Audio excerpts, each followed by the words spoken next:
기도하겠습니다.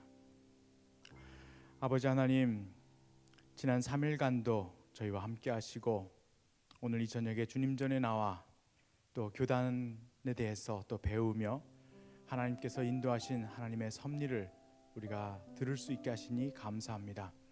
찬양 가운데 하나님 영광 받아주시고 오늘도 우리가 주님의 거룩하고 아름다운 교회로 나아갈 수 있도록 인도하여 주옵소서. 예수님의 이름으로 기도합니다. 아멘. 찬양하겠습니다.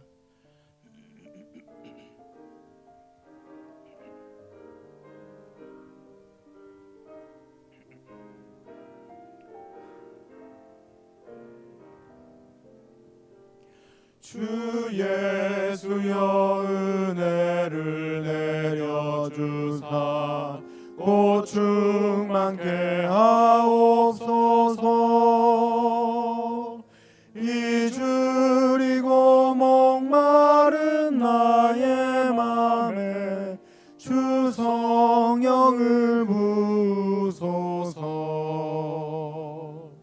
주 예수여 충만한 은혜 내 영혼에 부으소서. 주 예수만 나의 힘 되고 내 만족함 됩니다. 이 절은 우리 자매님들 합니다.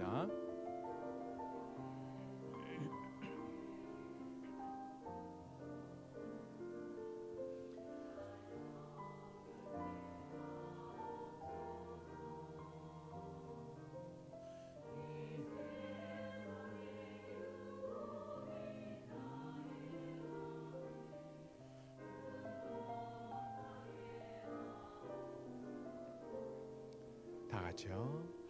주 예수여 충만한 은혜 내 영혼에 부으소서. 주 예수만 나의 힘 되고 내 만족함 됩니다. 다 같이. 옛 야곱이 천사와 씨름하던 그 믿음을 주옵소서. 이 세상의 물결이 융융해도 날 평안케 하옵소서. 주 예수여 충만한 은혜 내 영혼에 부으소서. 주 예수만 나의 힘 되고 내 만족함 됩니다. 우리 형제님들 주 예수여 완전한 주의 사랑 나 받기를 원합니다. 그 사랑이 내 맘에 충만하여 날 기쁘게 하옵소서. 다 같이요. 주 예수여 충만한 은혜 내 영혼에 부으소서. 주 예수만 나의 힘 되고 내 만족함 됩니다. 내 마음에 임하신 주의 성령 늘 계실 줄 믿습니다. 그 은사를 나에게 부어주사 주 섬기게 하옵소서. 주 예수여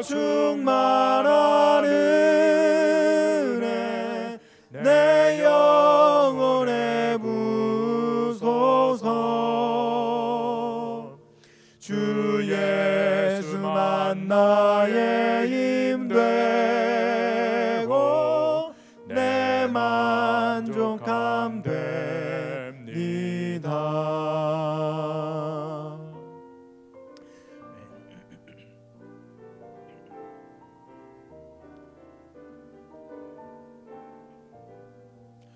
나의 갈 길 다가도록 예수 인도하시니 내 주 안에 있는 긍휼 어찌 의심하리요. 믿음으로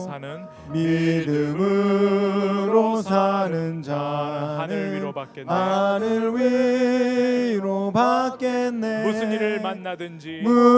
일을 만나든지 만사 형통하리라. 무슨 일을 만나든지 만사 형통하리라. 나의 갈 길 나가도록 예수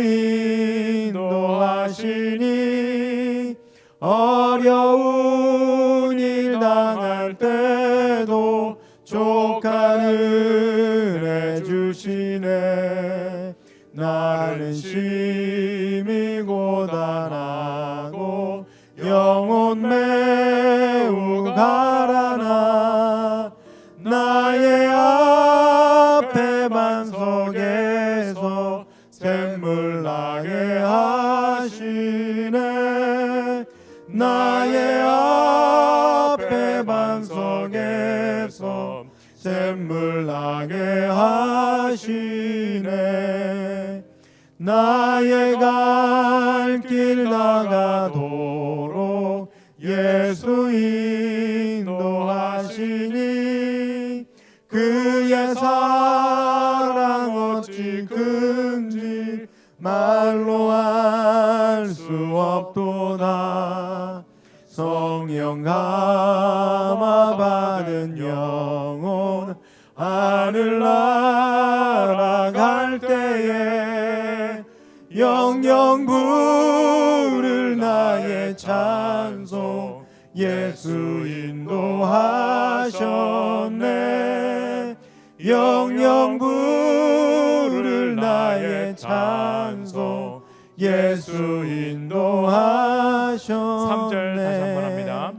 나의 갈 길 나가도록 예수 인도하시니 그의 사랑 어찌 큰지 말로 할 수 없도다. 성령 감화 받은 영혼 하늘 날아갈 때에 영영 부를 나의 찬송 예수 인도하셨네. 영영 부를 나의 찬송 예수 인도하셨네.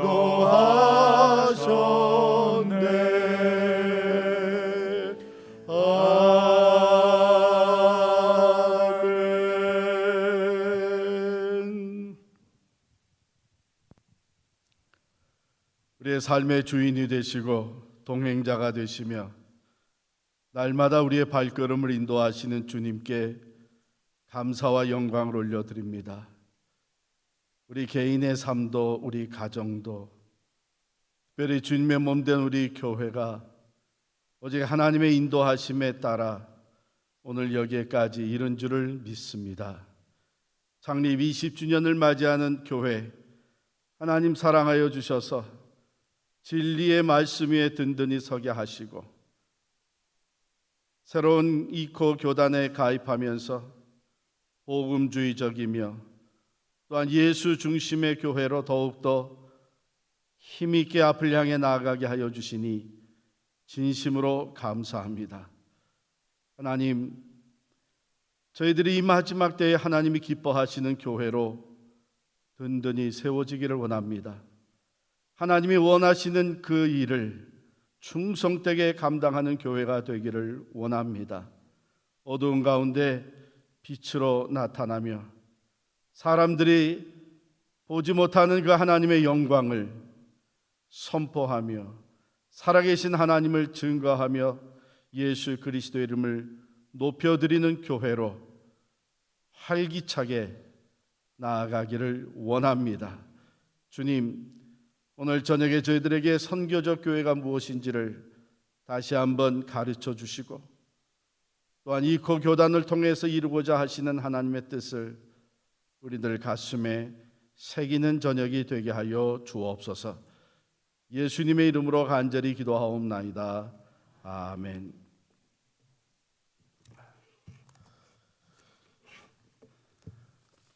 오늘부터 시작해서 한 3회에 걸쳐서 이코와 선교적 교회라고 하는 제목으로 시간 이코 교단에 대해서 우리가 배우고 또 그것이 우리가 지향하는 선교적 교회와 어떻게 일맥상통하는가 하는 것을 함께 나누도록 하겠습니다. 먼저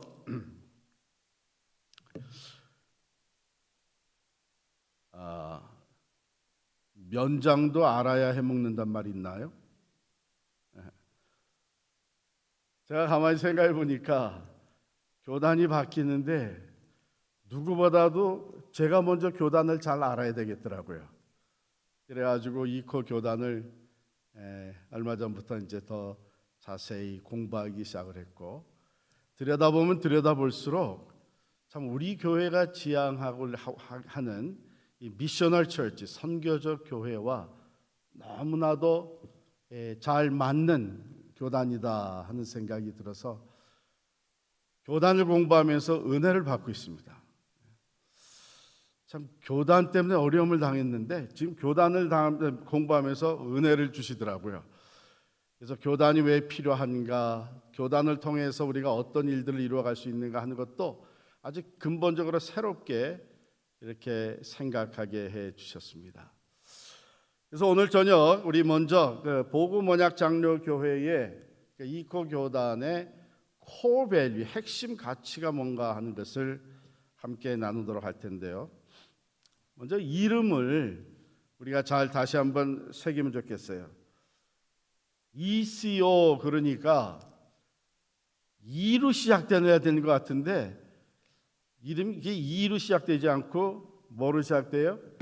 Covenant, C로 시작이 되더라고요. 그래서 Covenant Order of Evangelical Presbyterians. 근데 사실은 이 교단이 생긴 지가 얼마 안 됐잖아요.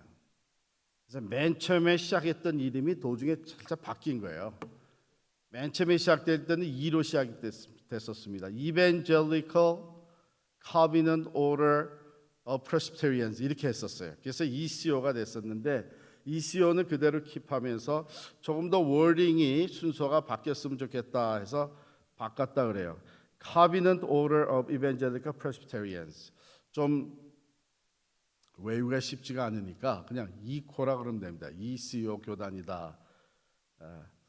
한국말로는 우리가 복음 언약 장로교회, 복음 언약 장로교회 이렇게 해서 우리가 이 이름에 대한 분석은 다음 시간에 히스토리를 히스토리라 그래봐야 지금 몇 년 안 되지만 그걸 공부할 때 같이 다루도록 하고요. 그러면 이 교단이 가지고 있는 그 사명 선언문이라는 어떤 것인가? 미션 스테이트먼트 아주 심플합니다. 우리의 사명, 예수 그리스도의 제자들을 만드는 흥왕하는 교회를 세우는 것. 우리 한번 같이 읽을까요? 시작. 예수 그리스도의 제자를 만드는 흥왕하는 교회를 세우는 것. 간단한 문장이지만 사명은 교회를 세우는 것입니다. 근데 어떤 교회를 세우느냐? 흥왕하는 교회인데 무엇으로 흥왕하느냐? 그냥 양적으로만 더해지는 이런 메가철치들, 큰 교회들, 양적 부흥을 추구하는 것이 절대로 아니고 예수의 제자를 만드는 일에 있어서 흥왕하는 겁니다. 예수의 제자를 만드는 일에 있어서 흥왕하는 겁니다. 여기서 여러분이 한 가지 아셔야 되는 것은 서구 교회가 유럽 교회, 미국 교회가 많이 쇠퇴해졌잖아요. 그러니까 우리 한국 교회보다도 훨씬 앞서서 벌써 3, 40년 전부터 이 쇠퇴해가는 주류 교단 교회들을 어떻게 재활성화시킬 것이냐 하는 것을 연구하고 다양한 방법으로 시도하기를 시작을 했습니다. 그러다가 최근에 모든 주류 교단에서 역시 이거밖에 없다 하고서는 선택한 성경 구절이 바로 마태복음 28장 19절 20절입니다. 우리 한번 같이 읽겠습니다. 마태복음 28장 19절 20절 말씀을 같이 읽겠습니다. 시작. 그러므로 너희는 가서 모든 족속을 제자를 삼아 아버지와 아들과 성령의 이름으로 세례를 베풀고 내가 너희에게 분부한 모든 것을 가르쳐 지키게 하라. 볼지어다 내가 세상 끝날까지 너희와 항상 함께 있으리라 하시니라.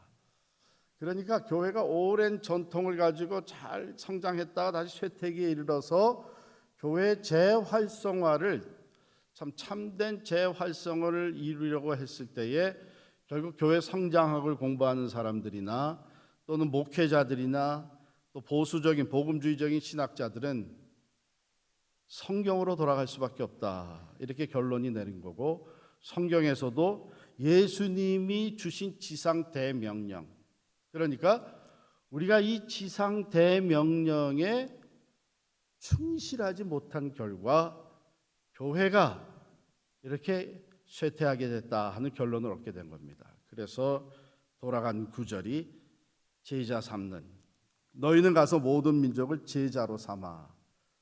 그래서 우리가 요즘 종종 많이 듣기 시작하는 이 선교적 교회 미셔널 처치의 그 핵심은요, DMM이라고 Disciple Making Movement입니다. 제자 삼는 운동이에요. 이 새로운 영적 신앙 또는 교회 활성화 운동이 바로 그렇게 간단하게 요약이 됐습니다. 하나님 주님 명령에 다시 포커스를 맞추게 된 거죠.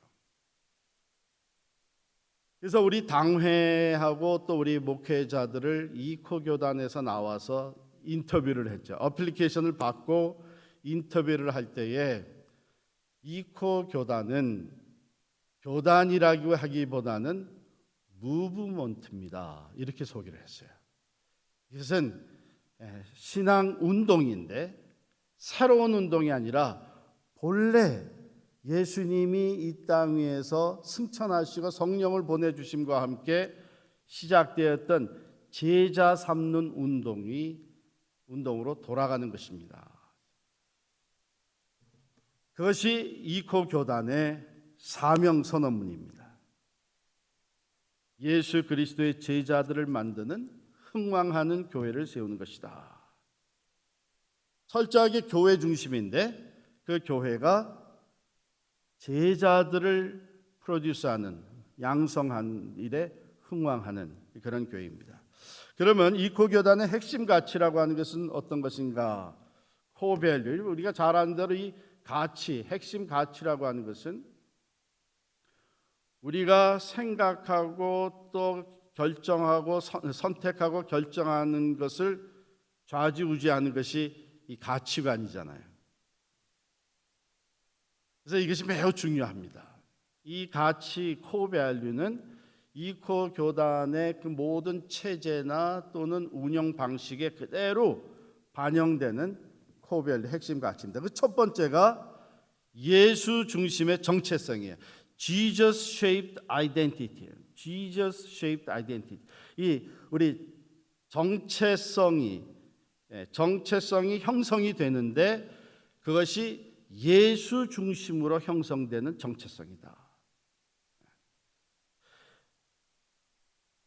그래서 이것을 좀 더 풀면 우리는 예수 그리스도가 우리 삶의 중심 되시고 예수님의 제자들을 만드는 것이 우리 사역의 핵심임을 믿는다. 우리 한 사람 한 사람의 존재 자체의 그 중심이 예수 그리스도고 우리가 하는 일의 사역의 미니스트리의 핵심이 예수 그리스도라는 것이죠. 그러므로 우리 교단뿐만 아니라 교회, 속해 있는 교회, 또 우리 지체들, 우리 한 사람 한 사람의 그 정체성이라는 것이 예수로 인해서 형성되는 것이다, 이렇게 얘기를 하는 것이죠. 여러분, 그 크리스찬이라고 하는, 그리스도인이라고 하는 이 호칭이 언제 제일 먼저 붙여졌나요? 지금 속으로 다 정확하게 맞히셨어요. 예루살렘에서 큰 핍박이 일어나가지고선 예수 그리스도의 제자들이 흩어지게 되잖아요. 그 흩어진 사람들이 안디옥에까지 이르러서 거기서 무명의 형제 자매들이 교회를 시작을 합니다. 그게 이제 안디옥 교회죠. 안디옥 교회. 그 안디옥 교회에서 처음으로 그리스도인이라 하는 이 호칭이 붙여집니다. 그런데 그 호칭은 사실 자신들이 붙인 거 아니에요. 주변 사람들이 안디옥에 모여 있는 예수의 제자들의 그 삶을 읽어보면서 이 사람들은 그리스도인이다, 이렇게 호칭을 붙인 거예요. 놀리기 위해서, 비난하면서 붙인 겁니다. 사실은 가만히 그 사람들 얘기하는 거, 행동하는 거 이렇게 다 들여다보니까 그냥 몽땅 그리스도인, 그리스도 중심이에요. 우리 그리스도의 제자들, 그리스도를 닮아가는 사람들, 그리스도와 같이 섬기는 사람들, 그리스도의 몸과 피를, 살과 피를 먹는 사람들, 그리스도의 사역에 참여하는 사람들, 그리스도가 다시 오시기를 기다리고 있는 사람들. 그러니까 이 사람들을 보면 볼수록 전부 그리스도 중심이에요. 그래가지고 이거는 그리스도밖에 모르는 사람이다, 그래가지고 크리스천, 크라이스트 플러스 맨 해서 크리스천이라는 이름을 붙인 거예요. 한국에서도 그런 비슷한 이름이 붙여졌었잖아요. 뭐라고 불렀죠? 예수 믿는 사람들을 예수쟁이라고 했어요. 그런데 가만히 보면 쟁이라고 하면서 거기에 그거밖에 모르는 사람, 그 전문가예요. 여러분과 제가 신앙생활을 하면서 일생에 한 번 정도 그래도 이 사람은 예수쟁이다, 예수쟁이, 그런 말 들어보면 큰 영광이 되는 줄을 믿습니다. 어떤 때 보면 예수 믿는 것 같기도 하고, 또 어떤 때 보면 예수 안 믿는 것 같기도 하고, 세상적으로 사는 것 같기도 하고, 또 신앙적으로 사는 것, 이래가지고서는 예수쟁이란 말이 안 붙겠죠. 이코 교단이 가지고 있는 이 예수 중심의 정체성이라는 것은 너무나도 당연한 것이지만 이것을 코밸류로 삼는 것은 매우 중요합니다. 왜냐하면 우리가 신앙생활, 교회생활을 오래 하면서 예수 중심에서 자꾸 떠나가기 싫습니다. 예수 외에 다른 것에 더 우선순위를 둘 때가 많습니다. 그런데 Jesus shaped identity라고 하는 것은 우리가 생각하고 선택하고 결정하고 행동하고 사역하고 하는 이 모든 우리의 정체성이 예수 중심이다. 예수 중심이다. 바라기는 우리가 이런 교단을 새롭게 조인하고 어떻게 보면 새롭게 출발하는 이 시점에서 이것이 우리의 또한 새로운 결단이 될 수 있기를 바랍니다. 우리를 바라보는 모든 사람들은 예수 믿는 사람이라는 얘기가 당연히 나오고, 이 사람들은 정말 예수쟁이다, 이 사람들이 하는 것은 모두가 다 예수 중심이다. Jesus shaped identity, 너무나 중요하습니다. 그 다음에 두 번째 코밸류는 성경이에요. 성경의 완전성과 더 보면은 충족성을 다 내포하고 있습니다. Biblical integrity죠. 거기 있는 내용을 우리 같이 한번 읽겠습니다. 시작. 믿음과 삶에 필요한 모든 것을 가르치는 유일하고 권위 있는 하나님의 말씀임을 믿는다. 우리의 삶을 주관하는 하나님 말씀은 우리 삶의 우선순위들을 올바르게 형성하게 하고, 성경에 비교할 수 없는 권위는 우리의 삶이 예수 그리스도와 삶과 연합하고 동행하도록 한다. 성경의 완전성입니다. 지난 주일에 제가 설교 말씀을 나눌 때에 그런 말씀을 드렸죠. 이 성경 외에 다른 권위가 세워지기 시작을 하면서 중세 교회가 성경을 왜곡하기 시작을 하고 때로는 교황청의 권위가 성경보다도 더 위에 올라가는 이런 어처구니 없는 일이 생겼다는 것이죠. 그러나 우리가 속하는 이 교단 그리고 복음주의적인 신앙생활에 있어서는 성경의 완전성과 충족성을 우리가 그대로 고백하고 받아들입니다. 우리 시편 19편 8절 9절 한번 볼까요?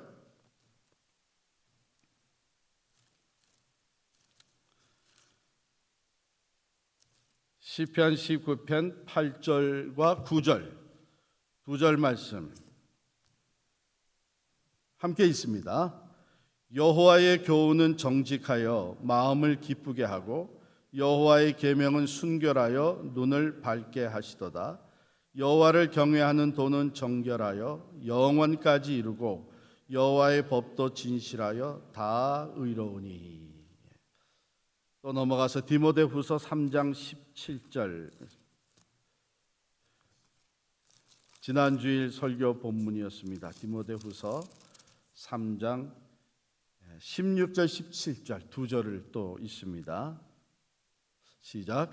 모든 성경은 하나님의 감동으로 된 것으로 교훈과 책망과 바르게 함과 의로 교육하기에 유익하니 이는 하나님의 사람으로 온전하게 하며 모든 선한 일을 행할 능력을 갖추게 하려 함이라. 할렐루야. 성경의 완전성입니다. 성경의 성경만이 유일하고 권위 있는 하나님의 말씀인 것을 그대로 고백하는 것입니다. 그래서 이 성경 말씀이 우리의 삶을 주관하는 것이죠. 삶의 우선순위가 성경 말씀에 의해서 세워지는 것이죠. 이 세상에는 하나님의 말씀 성경과 비교할 수 있는 다른 권위 있는 가르침은 없다고 하는 것이죠. 그래서 오직 이 성경 말씀을 통해서 우리가 이 핵심 가치 1번에서 주장했던 예수 중심의 정체성이 이 성경 말씀을 통해서 형성이 되는 것입니다. 이 말씀이 우리로 하여금 그리스도를 배우게 하고 그리스도와 연합하게 하고 그리스도를 닮아가게 하는 것입니다. 이 성경의 완전성이 성경으로 돌아가자고 하는 이 종교개혁의 운동은 바로 이 성경의 완전성과 충족성이 무너졌기 때문에 그것을 다시 회복하는 운동이었다고 볼 수 있습니다. 세 번째 코밸류는 신학의 중요성입니다. Thoughtful theology.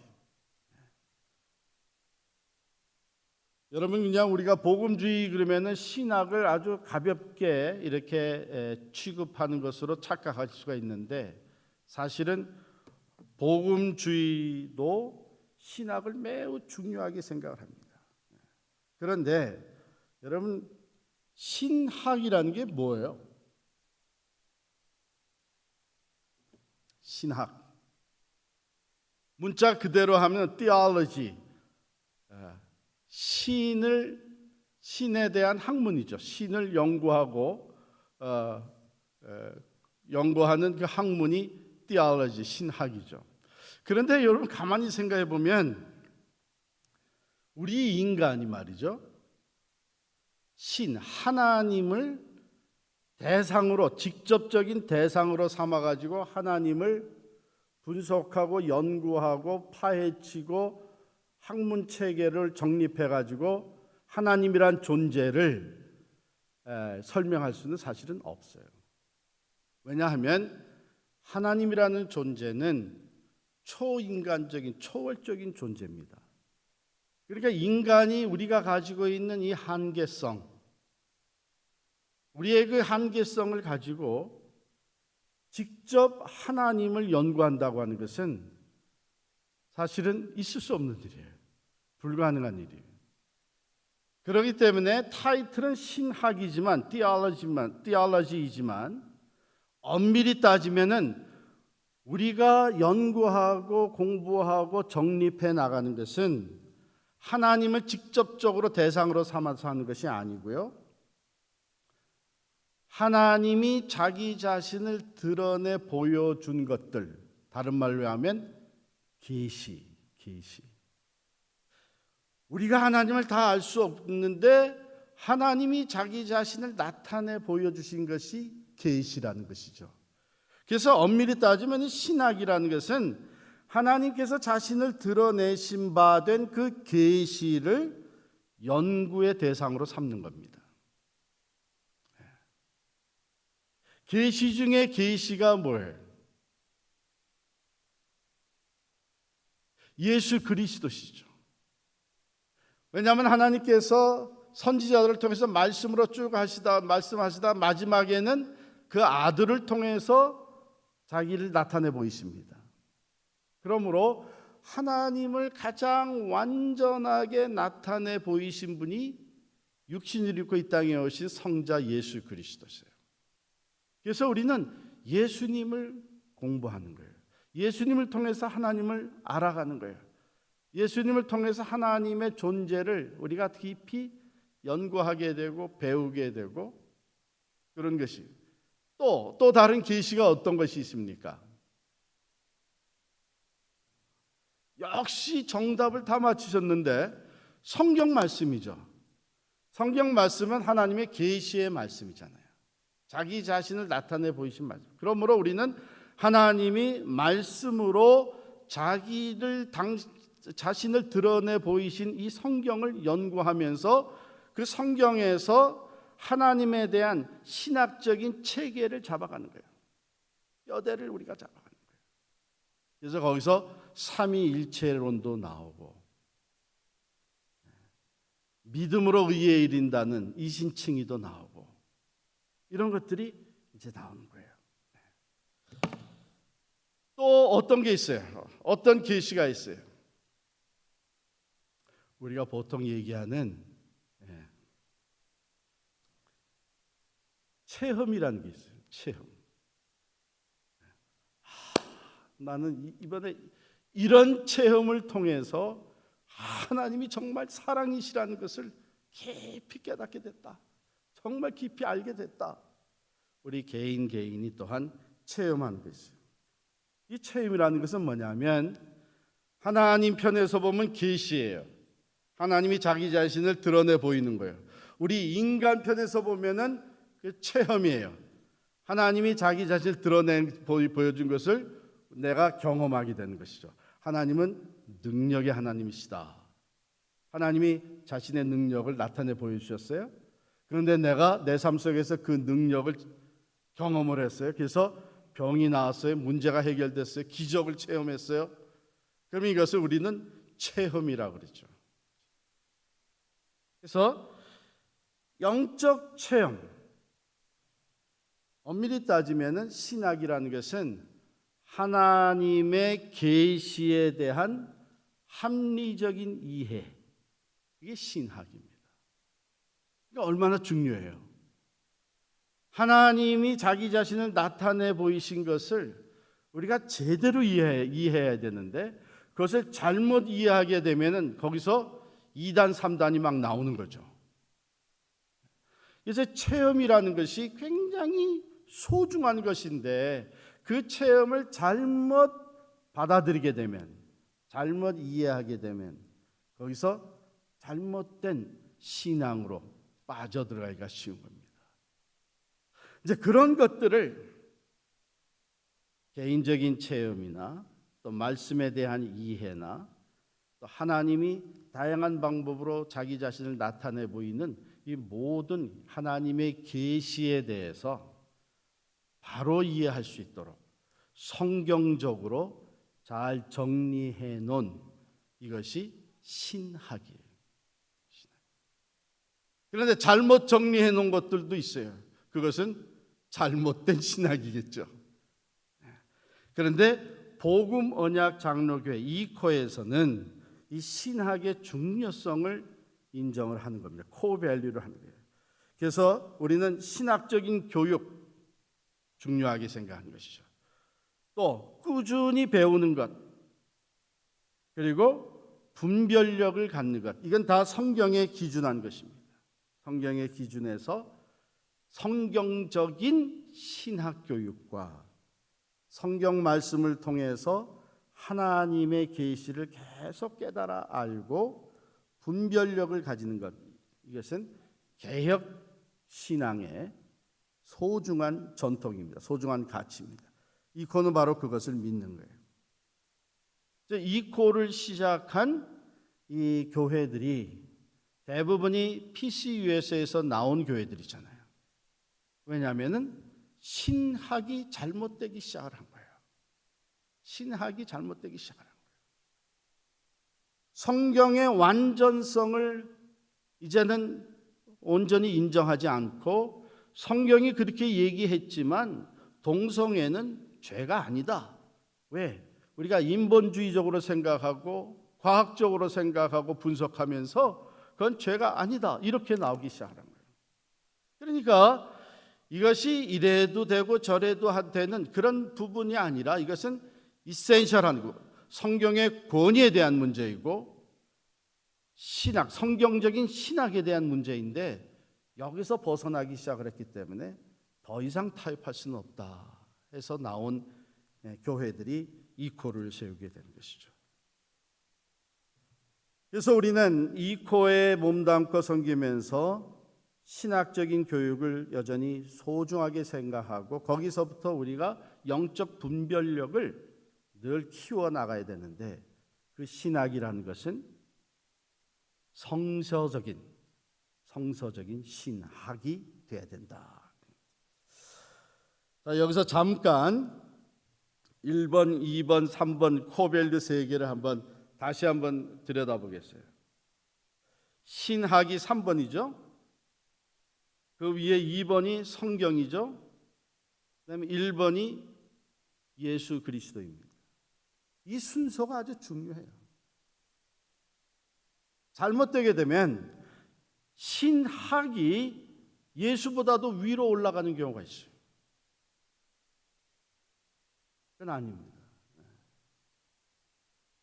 이렇게 되게 되면 어떤 문제들이 나오나 하면은 사람들이 이 성경 중심이 아니고 하나님이 나타내 보여주신 그 계시 중심이 아니고 학문 중심으로 나가가지고 철학도 동원을 하고 인문학도 동원을 하고 사이콜로지, 심리학도 동원을 하면서 그것과 성경의 가르침이 다 혼합이 돼서 신학을 만들어내는 경우가 참 많이 있습니다. 그렇게 나온 신학자들이, 그런 신학을 만드는 신학자들이 무슨 일까지 했나 하면 성경에서 예수 그리스도가 말씀하신 것까지도 자기들의 신학적인 틀에 맞추어서 재해석을 하고, 이건 받아들일 수 있고 이건 받아들일 수 없다, 이렇게까지 나오는 거예요. 예수님이 행하신 기적에 대해서도 이런 기적은 있을 수 없다, 받아들일 수 없다 해서 오병이어의 기적까지도 받아들이지 못하는 거예요. 어떻게 그런 일이 있을 수 있느냐 하면서 자기 자신들이 그것을 설득력 있게 해석을 해 나갑니다. 다른 예를 들어서 뭐라고 해석을 했겠어요? 오병이어의 기적, 현대인들이 누가 그런 기적을 믿겠느냐 생각을 해보자. 예수님을 따라다니던 중에 어린아이가 도시락을 가지고 갔다면 어른들도 다 도시락을 가지고 나오지 않았겠느냐. 시장에서 이제는 식사를 해야 될 때가 됐는데 어른들은 이 계산이 빠른 사람들이라 자기 주변에 있는 사람들이 도시락을 가지고 왔는지 안 가져왔는지 확실하지 않은 상태에서 덜컹 자기 도시락을 꺼내놓게 되면 자기 목도 제대로 챙기지 못하고 다 나눠 먹어야 되는 상황이 벌어지니까 이걸 다 숨기고 있었는데, 천진난만한 아이는 예수님이 배고프실까 봐 그걸 가지고 예수님께 가지고 나왔다는 것이죠. 이 어린아이가 자기의 도시락을 예수님께 드리는 것을 보면서 감동을 먹은 어른들이 다 회개하고 자기 도시락들을 다 꺼내가지고서는 나눠 먹기 시작하는데 서로 양보하다 보니까 먹고도 남았다. 여러분, 얼마나 설득력 있는 설명이에요. 이러면서 현대인들에게는 이해를 시키고 설득을 시킬 수 있을지 모르지만 이런 신학은 하나님의 존재를 대폭 약화시키는 신학이 되고 말아요. 이런 신학을 따라가는 사람들은 하나님의 전능하심, 하나님의 기적, 하나님의 무소부재하심, 하나님의 완전하신 주권, 이런 것들을 점점 신뢰할 필요가 없다고 생각해요. 결국은 하나님이라는 존재를 인간의 이 라직, 논리와 인간의 경험과 인간의 그 이해 가능한 한 차원 안으로 하나님을 가두게 됩니다. 그렇다면 그런 하나님은 필요가 없는 거예요. 우리가 능히 할 수 있는 일 한도 내에서만 일하실 수 있는 하나님, 우리가 이해할 수 있고 논리적으로 설명할 수 있는 한도 내에서만 존재하는 하나님이라면 그 하나님이 신이겠어요? 이게 아주 위험한 일. 그래서 이 순서가 굉장히 중요합니다. 예수 중심의 정체성이고, 그 다음에 성경의 완전성이고, 그 다음에 신학의 중요성입니다.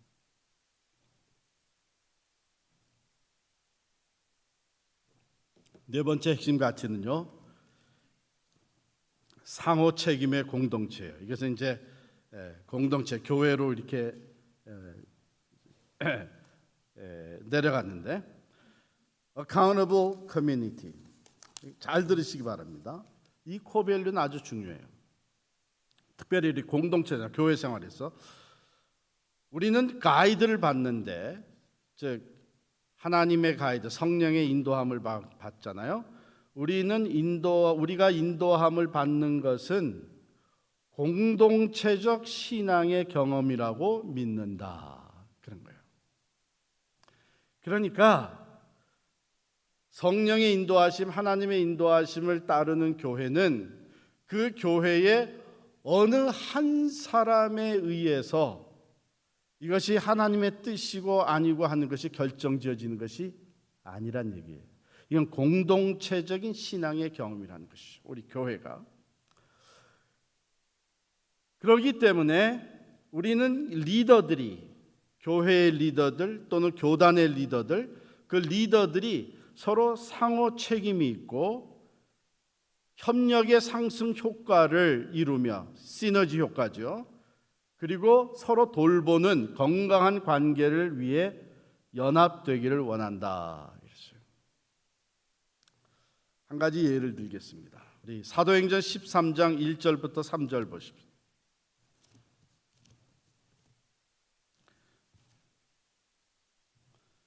사도행전 13장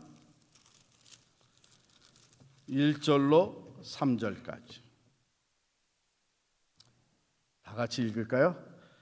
안디옥 교회에 선지자들과 교사들이 있으니 곧 바나바와 니게르라 하는 시므온과 구레네 사람 루기오와 분봉왕 헤롯의 젖동생 마나인과 미 사울이라. 주를 섬겨 금식할 때 성령이 이르시되 내가 불러키는 일을 위하여 바나바와 사울을 따로 세우라 하시니 이에 금식하며 기도하고 두 사람에게 안수하여 보내니라. 안디옥 교회가 성령의 지시를 받아요. 성령의 인도하심을 받아요. 성령께서 주신 메시지는 뭐냐면 바나바와 사울을 세테모사이, 따로 세우라, 즉 선교사로 파송하라는 거예요. 근데 이 지시를 누가 먼저 받았는지 모르겠어요. 아니면 어떤 그룹이 먼저 받았는지 모르겠어요. 하여간 주를 섬겨 금식할 때에 성령이 이르셨다. 바나바와 사울은 당시 안디옥 교회에 없어서는 안 되는 중요한 두 지도자입니다. 물론 다른 지도자들도 거기 있죠. 대표적으로 5사람의 이름이 나오는데 바나바와 니게르라는 시몬과 구레네 사람 루기오와 헤로제 젖동생 마나인과 사울, 대표적인 지도자들이에요. 이런 성령의 지시가 있었을 때에 3절에 보면은 이에 금식하며 기도하고 다시 또 금식하며 기도하고 두 사람을 안수하여 보냈다고 하는 것은 이제는 전 공동체가 같이 기도하면서 이게 정말 성령의 인도하심이냐 하는 것을 확인하는, 그래서 이 과정을 거쳐서 바나바와 사울을 파송할 때는 온 교회가 하나가 되어서 성령의 인도하심을 따르게 된 거예요. 이게 매우 중요합니다. 리더들이 또 교회가 상호 책임을 지고 협력을 하고 돌봄 관계를 유지하고 인도함을 받는 것이 어느 한 사람에 의해서 특정 개인에 의해서 결정되어지는 것이 아니라 공동체적 신앙의 경험이라고 하는 것입니다. 저는 이 코어밸류가 매우 우리 교회 생활에 있어서 중요하다고 생각이 듭니다. 가령 예를 들어서 죄송합니다만은 어떤 교회들, 특별히 이제 한국의 이 대형 교회들을 얘기를 들어보면 당회 짧게 하는 게 자랑이더라고요. 우리 교회 당회는 10분이면 다 끝난다는 거예요. 저는 맨 처음에 그런 얘기를 들을 때 나가 자빠질 뻔했어요. 아니 그렇게 큰 교회가 의논할 게 얼마나 많을 테고 사람들의 의견이 얼마나 다양할 텐데 어떻게 10분 당회로 다 끝나는가? 2시간, 3시간 당회하는 우리 교회를 생각하면서 부럽기도 하고 말이에요. 그게 물어봤더니 그냥 담임 목사님이 자 이거는 이번에 이 일은 좀 이렇게 하면 좋겠습니다. 혹시 이의가 있으면 말씀하시고 아니면 그대로 받아주시기 바랍니다. 그러면은 다 아멘으로 다 받는다는 거예요. 10분 안에 모든 것이 다 끝나는 거예요. 한쪽 위에서는 나도 그런 목회 한번 해봤으면 좋겠다 그런 생각이 드는데, 그런데 야 저게 얼마나 위험한 일인가.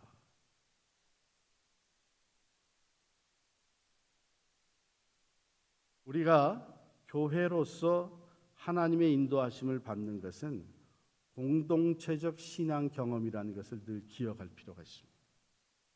그래서 우리는 리더들 사이에 서로 상호 책임, accountability 관계가 형성이 되어지고 어느 한 사람이 모든 것을 좌지우지하는 것이 아니라 시너지 효과, 다양한 사람들이 같이 협력하면서 상승 효과를 내고 서로를 돌아보면서 건강한 돌봄 관계를 유지하는 것 참 중요합니다. 5번째, 평등한 사역, 이갈리테리안 미니스트리예요. 거기 있는 거 같이 읽겠습니다. 시작.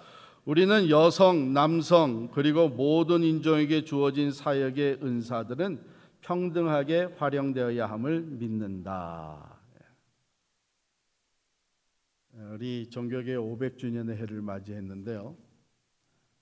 종교개혁 당시에 500년 전에 외쳤던 이렇게 개혁돼야 된다고 주장했던 것 중에 가장 실천이 안 된 것이 만인 제사장론이라는 거예요. 그때에 종교개혁자들이 많이 외쳤어요. 성경에 보면은 우리가 모든 너희는 성도들은 다 하나님 앞에 제사장의 역할을 감당하게 되어 있다 해서 만인 제사장론이 나왔는데 그것만큼은 제대로 실천이 안 됐다는 거예요.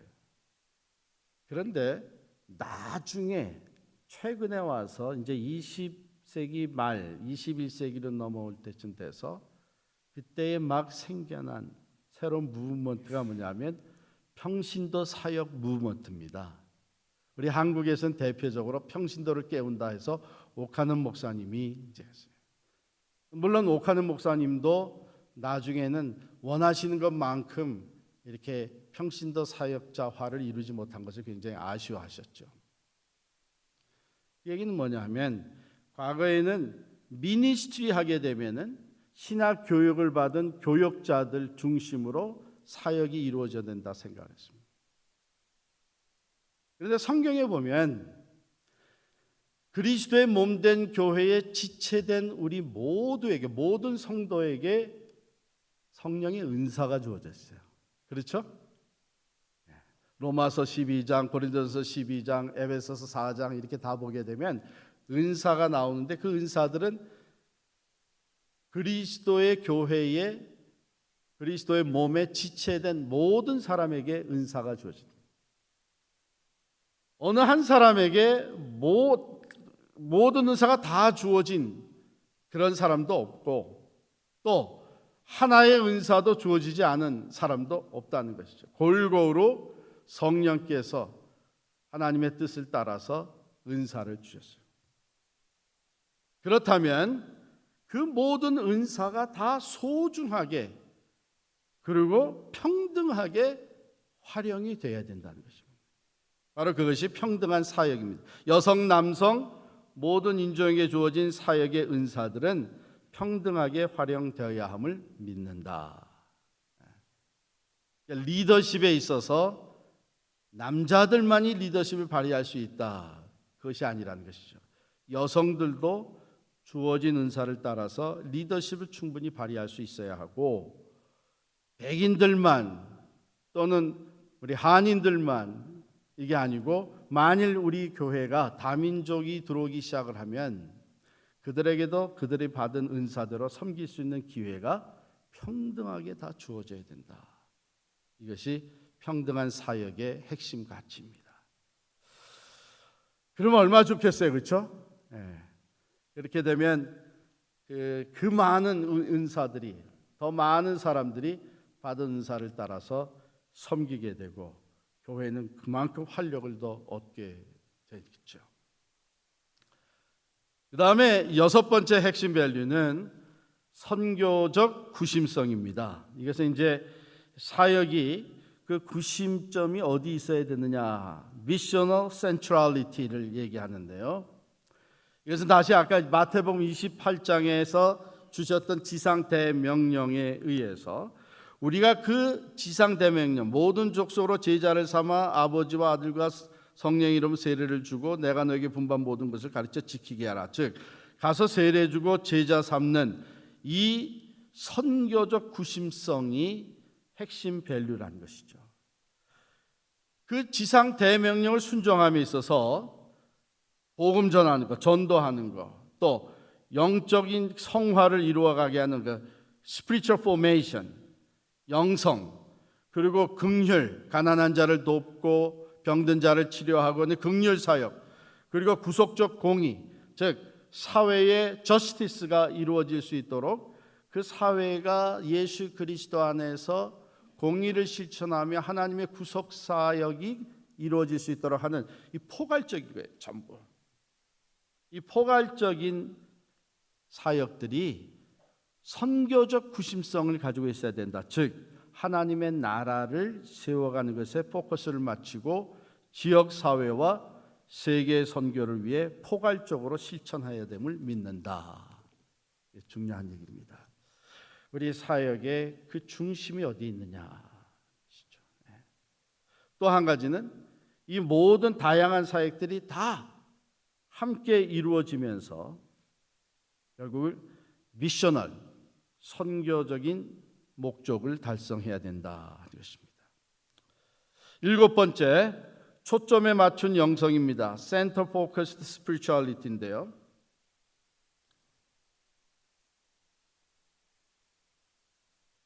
여러분 생각에 이 초점에 맞춘 영성이라는 코밸류가 여기 왜 들어갔을까요?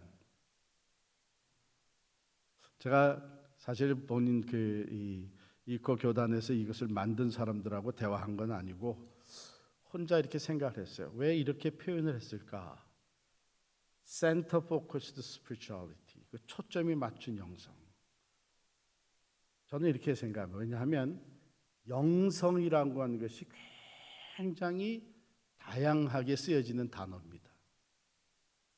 기독교 영성이 있는가 하면은 불교 영성도 있어요. 영성이라는 것이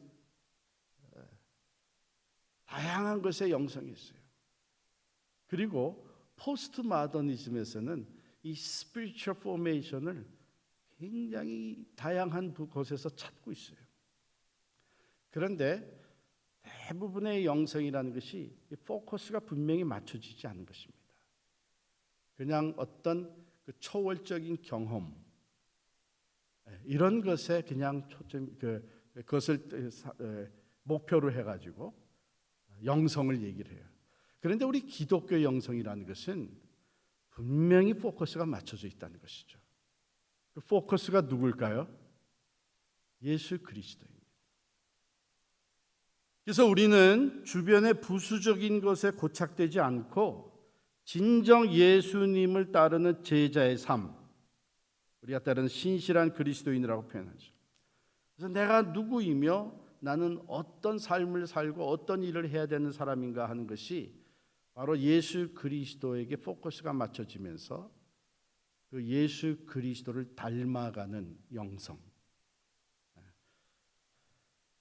그래서 그것을 초점에 맞춘 영성으로 우리가 그런 영적으로 성장할 뿐만 아니라 다른 사람들을 또한 그렇게 성장할 수 있도록 돕는 것이죠. 부수적인 것 다른 것이 아닙니다. 또 주변적인 것이 아닙니다. 이거는 포커스가 초점이 딱 맞춰졌습니다. 에베소서 4장 16절에서 범사에 그리스도에게까지 자라가라. 이것이 포커스가 맞춰진 영성이에요. 그다음 8번째 리더십 velocity인데요. 리더십 지향성입니다.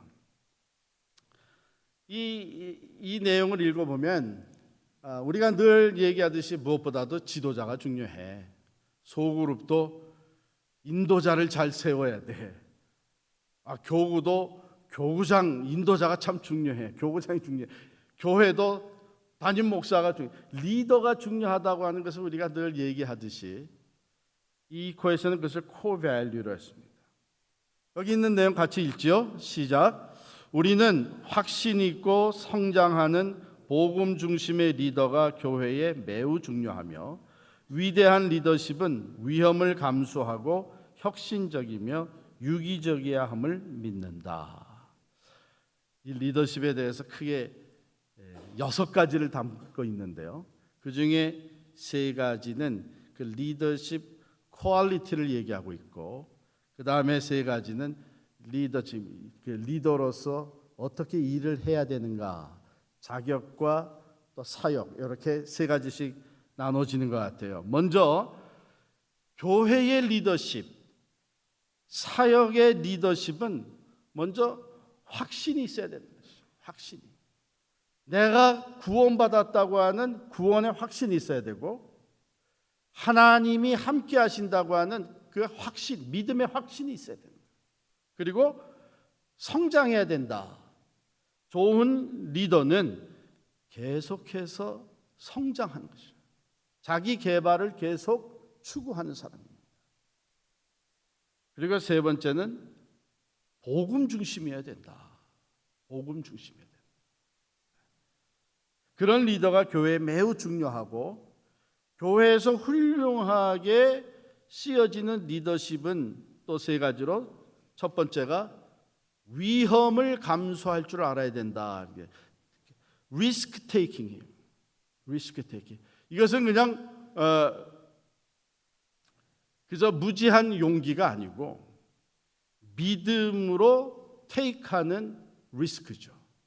하나님이 살아계시기 때문에 하나님의 말씀대로 행하면 하나님이 이루신다. 우리가 할 수 없지만 하나님이 기뻐하신 뜻이기 때문에 순종하고 나아가면 하나님이 이루신다 하는 인간적으로 볼 때는 굉장한 모험같이 보여도 영적 리더는 그런 리스크 테이킹을, 믿음의 모험을 할 수 있는 사람이어야 된다, 이것이고요. 그 다음에 혁신적이어야 된다. 이노베이티브 해야 되는 것이죠. 그저 계속 해오던 것을 답습하는 리더가 아니고 세상이 계속 변하기 때문에 같은 복음이지만 이것을 어떻게 전하면 훨씬 더 효과적이고 현대인들에게 받아들여질 수 있을까? 창의적이고 혁신적인 그런 리더십이어야 된다. 또 오르게닉, 유기적이어야 한다. 혼자서 있는 것이 아니라 여러 사람들과 같이 일할 줄 아는, 이것이 이코가 가지고 있는 리더십 지향성의 핵심 밸류입니다. 참 그런 것 같아요. 교회는 내가 혼자서 모든 것을 하겠다고 하는 사람들은 그렇게 도움이 되지 않는 것 같아요. 같은 일이라도 다른 사람들과 나눠서 할 줄 아는 사람들. 왜냐하면 사역을 하면서 우리가 하나님의 일에 참여하고 거기서 하나님이 행하시는 것을 더 깊이 경험할 수 있기 때문에 그렇죠. 마지막입니다. 하나님 나라의 생명력. 이것이 이코의 핵심 가치입니다. 같이 읽겠습니다. 우리는 성도들이 하나님 나라의 확장을 위해 새로운 선교적 공동체들을 활발하게 재생산해야 함을 믿는다. 여기서 키워드는 뭐냐면 하나님 나라입니다. 하나님 나라예요. 개교회가 아닙니다. 그래서 우리가 다음 시간에도 우리가 살펴보겠지만 이코는 지역 교회 중심이지만은 지역 교회들이 연합해 가지고 그 지역에서 협력 사역을 하는 것을 매우 인커리지하고 있습니다. 교단 중심이 아니고 지역 교회 중심이에요. 그 교단은 뭐냐면 로컬 처치들이 서로 협력해서 하나님의 나라를 세워가는 선교적 공동체가 될 수 있도록 지원을 하는 것이죠. 그래서 kingdom, God's kingdom, 하나님 나라의 확장, 그리고 분명히 믿는 것은 하나님 나라의 그 생명력이라고 하는 것. 그것은 예수 그리스도의 생명력인데 이 생명력은 사망 권세도 이기시고 부활하신 예수님의 능력으로서 그 능력이 살아 움직이는 선교적 공동체가 될 때에는 지역사회를 변화시키고 하나님의 나라를 땅끝까지 세워가는 사명을 감당하게 된다. 그래서 이 선교적 하나님 나라 확장을 이루는 선교적 공동체, 미셔널 처치, 이것이 코 밸류입니다. 그런데 제가 영어 원문을 다시 들여다봤더니 이 사람들이 활발하게 재생산한다고 하는 그 활발하게라는 영어 단어를 무엇을 썼냐면 vigorously라고 하는 단어를 썼어요. vigorously. 이것은 우리가 그냥 해석하면 여기 있는 대로 활발하게 또는 적극적으로 이렇게 해석을 할 수도 있지만 사실은 그거보다는 조금 더 강도가 있는 단어잖아요. 그래서 어떤 번역에 보면은 필사적으로 이렇게 번역했어요.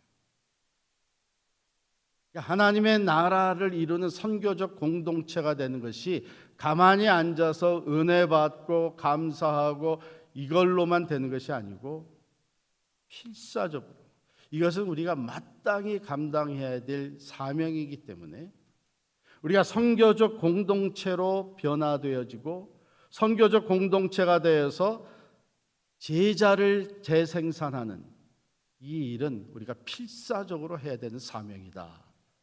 이것이 이코의 코밸류입니다. 어때요? 마음에 드세요?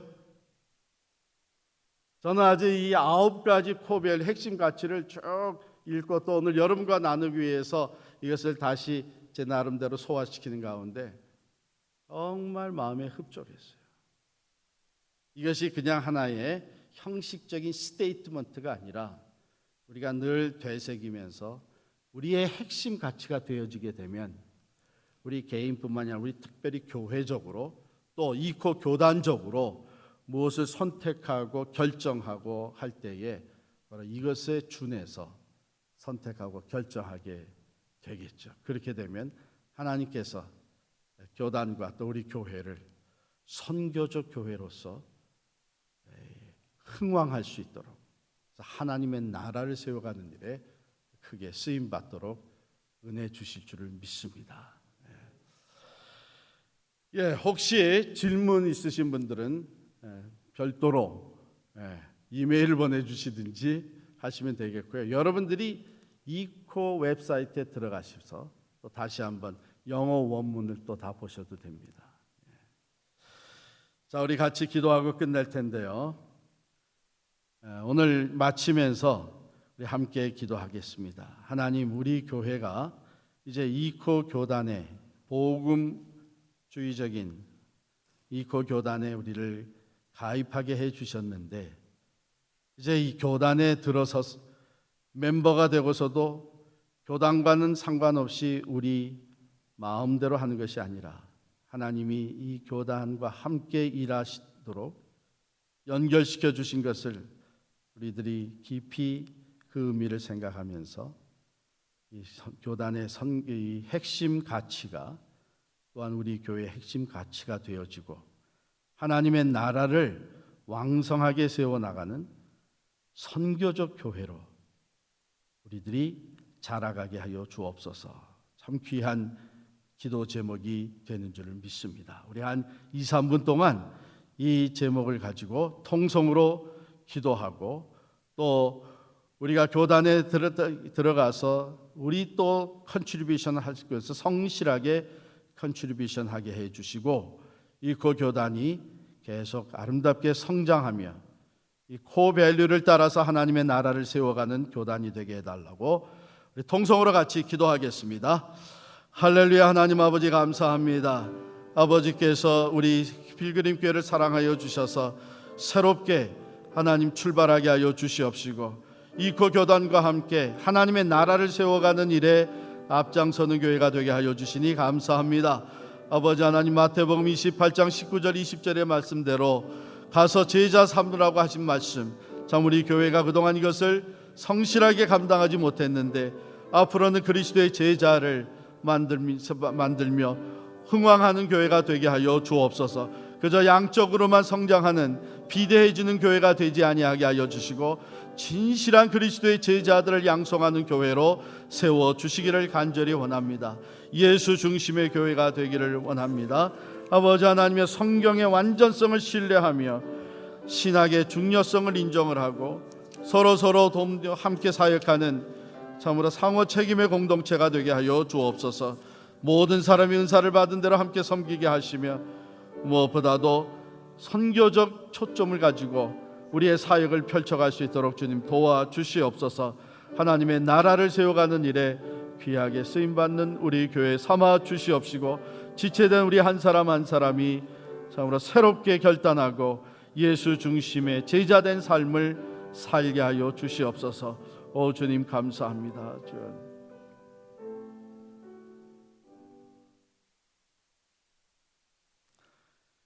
하나님, 오늘 저녁에 새로 가입한 이코 교단의 핵심 가치를 살펴보면서 우리 교회를 선교적 교회로 변화시켜 주시는 하나님의 뜻을 깊이 새겨봅니다. 양적인 성장이 제일인 줄 알고 왔던 우리들을 일깨워 주시고 진정한 그리스도의 제자들을 양성하는 교회로 이제는 더욱 질적인 것을 우선순위로 하고 나아가는 교회가 되게 하여 주시니 감사합니다. 이 마지막 때에 선교적 교회, 미셔널 처치로 성장하면서 하나님의 나라를 세워가며 구원의 역사를 이루어가는데 크게 쓰임받는 우리 교회가 되게 하여 주옵소서. 새로 형성된 이 고교단 하나님께서 기쁘시게 보시고 짧은 기간 동안에 크게 성장하게 하여 주심을 감사합니다. 성경 중심의 교회들이 모여서 이 마지막 때에 하나님의 나라를 아름답게 확장시켜가는 선교적 교회들로 하나 되어 성장하게 하여 주시옵소서.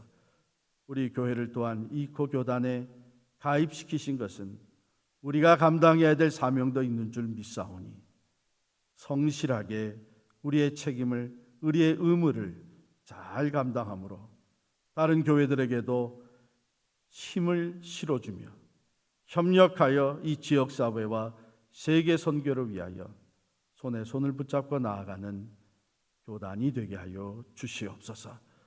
예수님의 이름으로 간절히 기도하옵나이다. 아멘. 다 일어나셔서 찬양 드리겠습니다.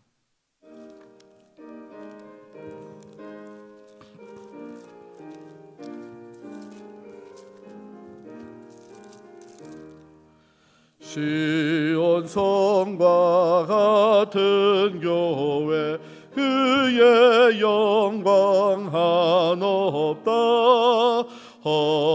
허락하신 말씀대로 주가 친히 세웠다. 반석 위에 세운 교회 흔들 자가 녹으랴.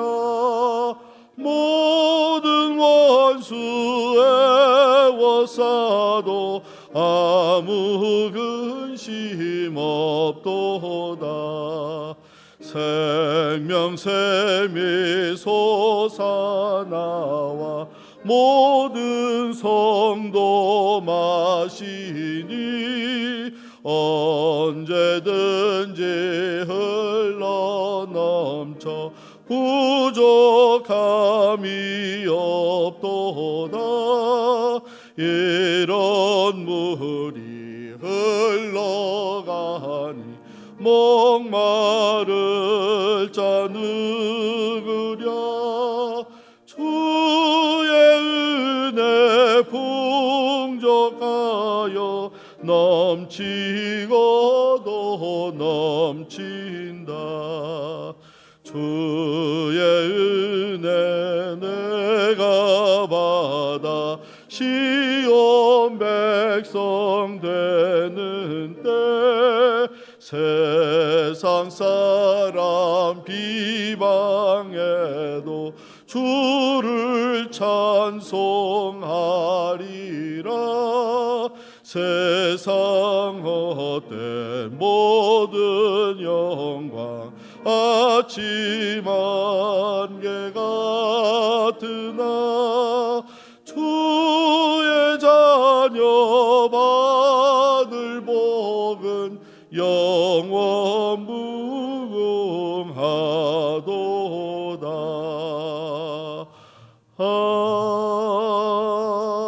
아멘. 금요일 저녁, 토요일 저녁 우리 선교 부흥회인 것 꼭 기억하시고 나오셔서 함께 은혜 받으시기를 바라고요. 이번에 말씀 전해주시는 목사님들이 바로 이 선교적 교회에 대해서 초점을 맞추고 귀한 말씀 주실 것입니다. 기도하겠습니다. 교회의 머리가 되시고 오늘도 교회를 통해서 그리스도의 제자들을 세우시며 하나님의 나라를 세워가시는 예수 그리스도의 은혜와 하나님 아버지의 그 무한하신 사랑과 성령의 감화 감동 교통하시고 충만하심이 이 마지막 때 하나님이 기뻐하시는 교회로 변화되어지며 믿음으로 든든히 서서 선교적 교회적인 사명을 감당하기를 원하는 우리 교회 위에, 각 가정 위에, 각 사람 위에 영원히 함께 하시기를 간절히 축원하옵나이다. 아멘.